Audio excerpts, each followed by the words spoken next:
शुभ प्रभात। आज महाकवि श्री रामचरितमानस के रचयिता संत तुलसीदास जी की पुण्यतिथि है।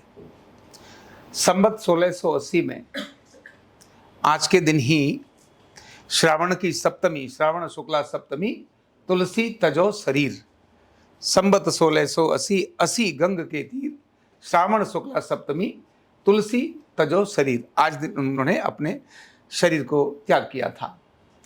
तुलसीदास जी का जीवन चरित्र हमारे लिए बहुत प्रेरणादायक है, क्योंकि जो जन्म से और जो प्रारब्ध से भी जिनके जीवन में बहुत बड़े संकट लिखे हुए हैं, जिनको अभागा कहते हैं, जिन्हें लोग तिरस्कृत कर देते हैं, जो जिंदगी जीने की इच्छा ही नहीं रखते, ऐसे लोग भी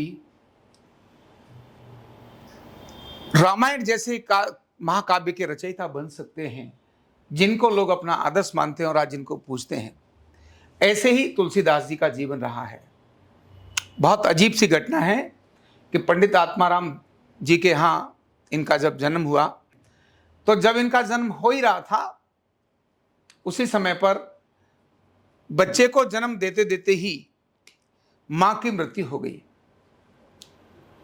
मां की जब मृत्यु हो गई तो पंडित आत्माराम ने इस बच्चे को पालन कैसे करेंगे, क्या करेंगे, उनको संभालना शुरू किया और किसी ज्योतिषी को बुला करके और कहा कि भाई जिसके पैदा होते ही मां की मृत्यु हो गई, वो बच्चे के बारे में जानूं तो आखिर कैसा है। और ज्योतिषी ने जिस प्रकार से उसको देखा और देखने के बाद कहा कि पंडित जी, इस बालक को यथाशीघ्र आप अपने यहां से इसको त्याग दीजिए, क्योंकि ये आपके और आपके कुल के लिए अच्छा नहीं है। ये जहां भी रहेगा केवल विनाश का कारण बनेगा। यानी जन्म के समय पर ही उसके ग्रहों को और उसकी दशा को देख करके एक ज्योतिषी उसके पिता को कहता है, अब पहला बालक पैदा हुआ हो और उसको उसके बारे में ऐसा कहा जाए तो पिता के दिल पर कैसा बीतेगा। एक तो पत्नी की मृत्यु हो गई, दूसरा जो एक अकेली संतान, उसके बारे में भी ऐसा कहना तो पिता के लिए भी कितना बड़ा संकट का विषय था। लेकिन उन्होंने कहा कि मेरा अकेला पुत्र, इसको कैसे त्यागूं, ये तो संभव ही नहीं है। बोले आप जितना शीघ्र त्याग दो उतना अच्छा है, नहीं तो ये आपके परिवार का केवल विनाश ही करेगा। उससे अच्छा है इसको एक व्यक्ति को त्यागने से सब चल जाएगा। न चाहने के बाद भी उसको कैसे करें, उनको अपने घर से उस बच्चे को उन्होंने त्यागा। तो जिस दाई ने उसको जन्म दिया था, वो दाई चुनिया उसको अपने घर लेके जाती है। अपने घर ले जाती है तो उसके पति को पता चलता है कि ये तो वही है जिसको आत्माराम ने त्याग दिया है, तो तुम इसको क्यों लेकर आई हो, इसको तुम मत पालो। लेकिन पति की बात को ना मानते हुए भी वो दाई चुनिया उसको पालती है और थोड़े समय के बाद ही उस दाई चुनिया की भी मृत्यु हो जाती है। लगभग 10 साल की उम्र उस समय पर उस बालक की थी। 10 वर्ष की उम्र है। जो अभी इसकी एक दूसरी मां बनी थी, उसकी भी मृत्यु हो जाती है। सोचिए कितना बड़ा संकट। सब तरफ उसके बारे में एक ही माहौल है, ये बच्चे को जो भी शरण देगा, इस बच्चे को जो भोजन भी देगा, केवल उसका विनाश और नुकसान ही होगा और कुछ नहीं होगा। कितने प्रबल भयंकर ग्रह उस व्यक्ति के रहे होंगे जिसको ज्योतिषी कहता है कि ये तो बहुत संकट का कारण है। वो बालक उस दाई चुनिया के पति ने भी त्याग दिया और त्यागने के बाद वो 10 साल की उम्र में, कितनी होती है कोई समझ ही नहीं होती उस समय पर। बच्चे की उम्र 10 साल तो कुछ भी नहीं होती है। और आज तो चलो इसका सोशल मीडिया और इस सारे के जमाने के कारण से बच्चा बहुत एडवांस हो गया, लेकिन तब तो इन सारी चीजों को ध्यान में ही नहीं था। लेकिन वो बालक घर से बाहर निकलता है, भोजन के लिए दरवाजे खटखटाता है, भूख तो लगेगी ही, आखिर पेट में जब अग्नि जलेगी तो कुछ तो खाएगा। जैसे ही कोई भी महिला घर से अपना दरवाजा खोलती है तो उसको देखती है, अच्छा ये तो वही अभागा आत्माराम का बच्चा है, और इसको वो भोजन देने से, कुछ भी देने से मना कर देती है। 1 2 3 घर में जाता है, उसको बहुत ज्यादा आत्मग्लानि होती है, बहुत बेइज्जती महसूस होती है और फिर ठान लेता है कि अब मैं भिक्षा कहीं नहीं मांगूंगा, किसी घर नहीं जाऊंगा। लेकिन बालक और भूख, जब भूख फिर से लगती है तो फिर से दूसरे घरों में जाता है और वहां भी उसको कुछ भी खाने के लिए मिलता नहीं। इतनी विकट स्थिति में होने के बाद पास के जो नजदीक के मंदिर में था और मंदिर में चला जाता है, और मंदिर में जाके भूख के मारे वो वहीं सीढ़ियों पर पड़ जाता है और वो उसकी मूर्छित जैसी स्थिति होती है। तभी एक दिव्य संत आते हैं।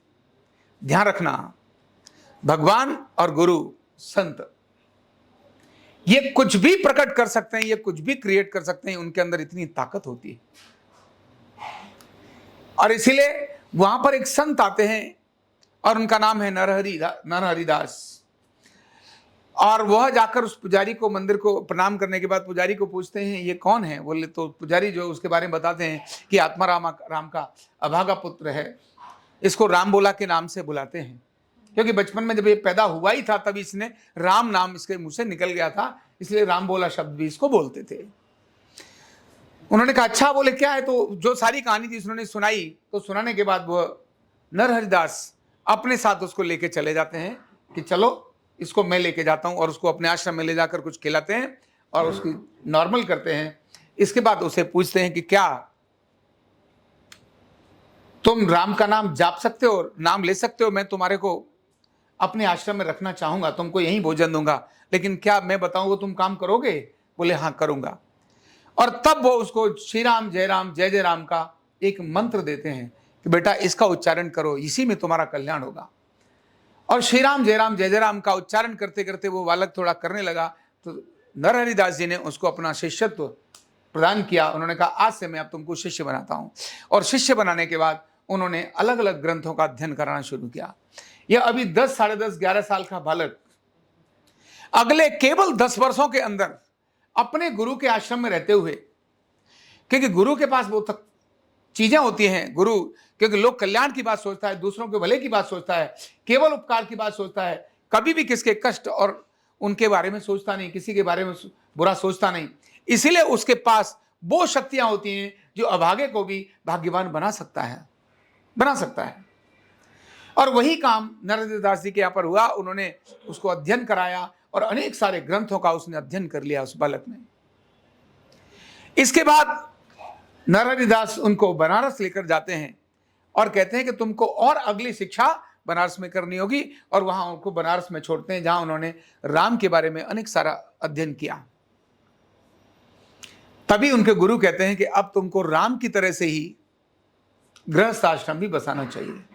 और वो बालक अब बालक नहीं था, वो युवा था। एक किसी ब्राह्मण परिवार, पाठक परिवार से उसके घर में एक रत्नावली नाम की लड़की थी, उससे उसके घर वालों को कहा कि तुम इसकी शादी इस तुलसीदास से कर दो। तब तक उनका नाम तुलसीदास हो गया था।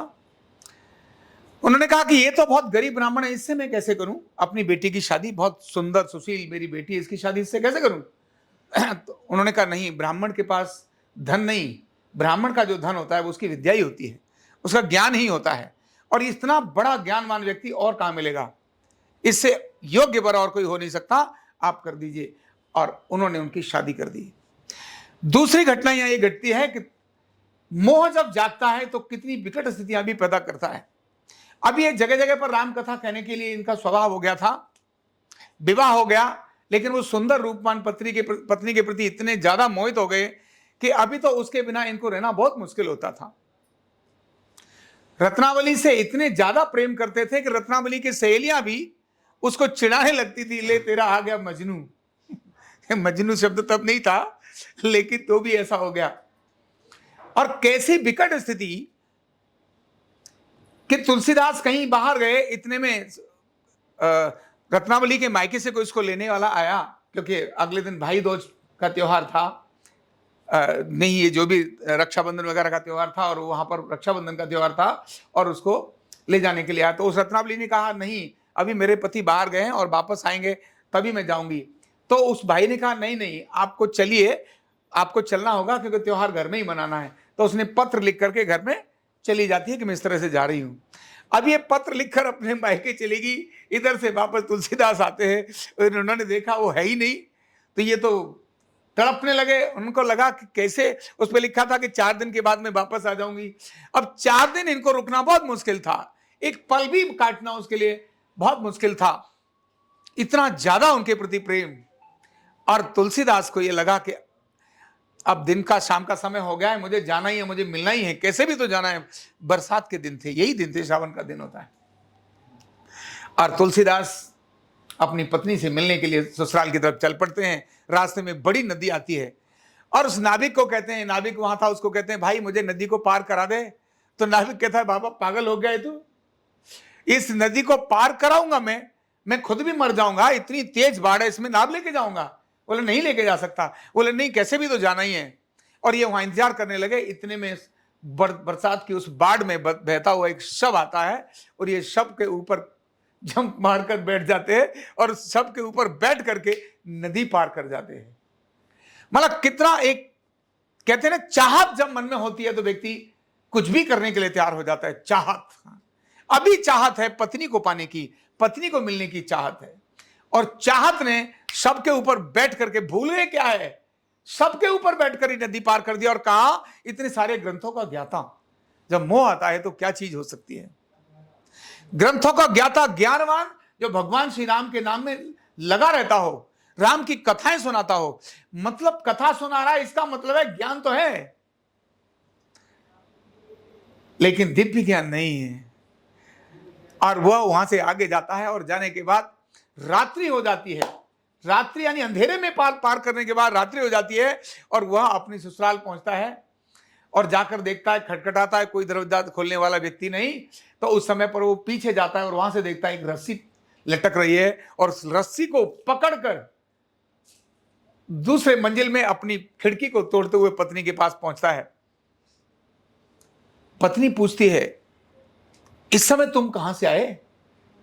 और उन्होंने अपनी पूरी सारी कहानी सुना दी। उनके कहते, तुम यहां कैसे आए? बोले पीछे रस्सी लटकी हुई है। और जैसे ही पत्नी देखने के लिए जाती है, वो रस्सी नहीं थी, वो बड़ा लंबा सांप था। यानी सांप को रस्सी समझकर व्यक्ति, कहते ना कि जो देखने देता दिखता नहीं, जो आप देख रहे हैं, क्या देख रहे हैं और क्या है, जो सच क्या है, ये दिखता नहीं। जब ऐसा जबरदस्त आवेग मन के अंदर आता है, आप नहीं समझ पाते। तभी एक बार बहुत सारी घटना होती है, आप देख रहे हैं, आपकी निगाह क्या है, आपकी दृष्टि क्या देखना चाह रही है, वही देखती है, वास्तविकता कुछ और होती है। तुलसीदास ने उस सांप को, सांप नहीं देखा, रस्सी देखा। मुझे पत्नी के पास पहुंचना है, मिलने की इतनी जबरदस्त चाह कि सांप को पकड़ करके रस्सी समझकर ऊपर पहुंच गए।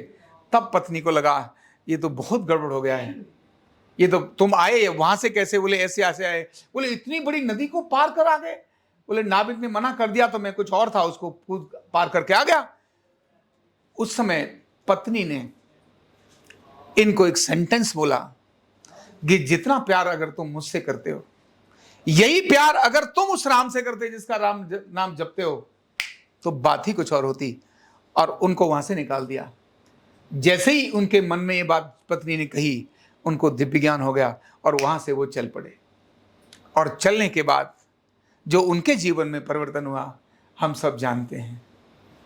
हम सब जानते हैं कि वही ऐसा व्यक्ति जो राम के नाम को जपने वाला, और उनके बारे में ये कहते हैं कि जब वो कथाएं कहते थे, तब हनुमान जी स्वयं होकर के उनकी कथा को सुनने के लिए आते थे। सोचिए, जो राम के साथ रहा हो, वह राम के चरित्र को सुनने के लिए हनुमान जी, स्वयं हनुमान, एक बार कहते हैं कि एक कथा कह रहे थे और सब लोग उठ गए, एक बड़ा बुजुर्ग रह गया और वो जाए नहीं वहीं पर। तो इन्होंने प्रणाम किया, बोले आप नहीं गए हैं, मैं समझ पा रहा हूं आप कौन हैं। सब चले गए, आप हैं, इसका मतलब आप स्वयं बजरंगबली हनुमान ही हैं। और हनुमान जी ने अपना रूप प्रकट किया। फिर उन्होंने उनको कहा, देखिए कहां अभागा और कहां हनुमान उसके द्वार पर उसकी कथा सुनने के लिए आ रहे हैं। इसको बोलते हैं पराक्रम की पराकाष्ठा, इसको बोलते हैं तड़फ। जब राम के प्रति तड़प थी, जब पत्नी के प्रति तड़प थी, तो सांप भी दिखाई नहीं दिया, वो शब्द भी दिखाई नहीं दिया। और जब राम के प्रति तड़प हुई तो हनुमान खुद होकर आ गए, और उनको हनुमान जी ने श्री राम के दर्शन भी कराए, और ऐसे ग्रंथ की रचना कर दी। रामायण का ओरिजिनल ग्रंथ तो क्या है? वाल्मीकि रामायण क्या है, जो संस्कृत में लिखी हुई है। जब इन्होंने राम का ग्रंथ लिखना शुरू किया, रामचरितमानस, ध्यान रखना, बड़े बड़े प्रकांड विद्वानों ने इनका विरोध करना शुरू कर दिया। बोले क्या मतलब बनता है, तुम ये क्या कर रहे हो? रामायण रामचरित्र तो सिर्फ संस्कृत में ही सुना जा सकता है, तुम ये हिंदी में क्या कहते हो? इन्होंने कहा नहीं, ये दिव्य ज्ञान बेशक है, राम का चरित्र है, लेकिन जो समझने वाले हैं उनकी भाषा ही नहीं होगी, तो तुम्हारे उस ज्ञान का मतलब क्या है? इसलिए सरल स्थानीय लोगों को समझ में आने वाली भाषा में जो ग्रंथ लिखा, वही आज रामचरित्र मानस के रूप में जाना जाता है। और जब राम की कथा का वर्णन अगर दुनिया में सबसे अधिक कहीं पढ़ा जाता है, जिसको प्रमाणिक माना जाता है, जिसको लोग अपने उद्धार का कारण मानते हैं, तो वाल्मीकि रामायण को नहीं मानते, तुलसीकृत रामायण को मानते हैं। तो ऐसे अनेक सारे अभिशापों से ग्रस्त, जिसके जन्म से ही बड़े संकट हुए हों, ध्यान करना, जिसने जिंदगी में संकट से झेले, क्या बोल रहा हूं मैं, जिसने जिंदगी में संकट झेले उसके जीवन में ऐसा ही रूपांतरण होता है।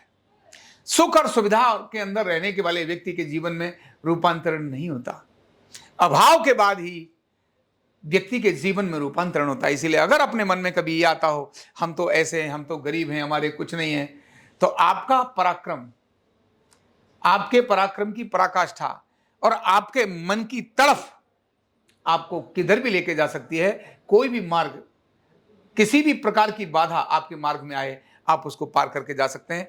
ऐसे तुलसीदास जी की जीवनी से हमारे को मिलकर के मिलता है। यानी ग्रहों का प्रभाव कितना भी हो, आपने अगर आपके मन में भक्ति है, अगर आपके मन में प्रेम है, अगर आपके मन में तड़प है, तो वो सब कुछ संभव है।